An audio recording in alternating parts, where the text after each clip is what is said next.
Pemirsa, Wakil Ketua Komisi 5 DPR RI Ridwan Bayu mengusulkan pembangunan penahanan gelombang tahun 2025 menggunakan dana aspirasi senilai 43 miliar rupiah. Anggaran itu nantinya melanjutkan pembangunan pesisir pantai Kota Raha, Kabupaten Muna. Pembangunan penahanan gelombang laut di Kabupaten Muna kembali dilanjut kerjakan pada tahun anggaran 2025. Proyek ini bernilai 43 miliar rupiah bersumber dana aspirasi.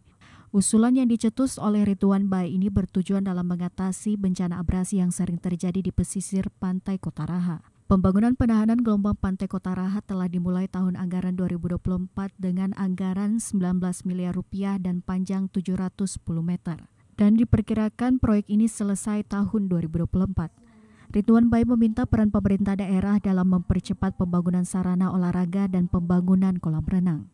Untuk pembangunan kolam renang akan berkoordinasi bersama Balai Cipta Karya yang harus didukung oleh pemerintah daerah setempat. PLT Bupati Muna Bahrul Labuta menyambut baik usulan Wakil Ketua Komisi 5 DPR RI.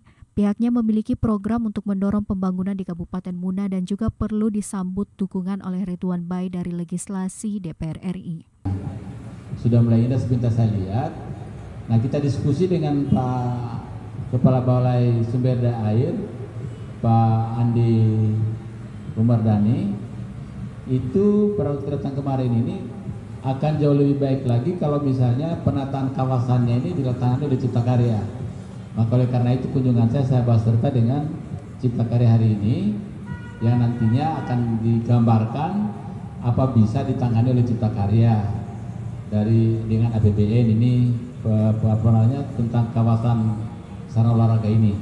Kalau bisa, maka berarti kita usulkan dari Balai mengusulkan di Jakarta, kemudian tentu saya akan perjuangkan di Jakarta di Komisi 5. Itu yang pertama.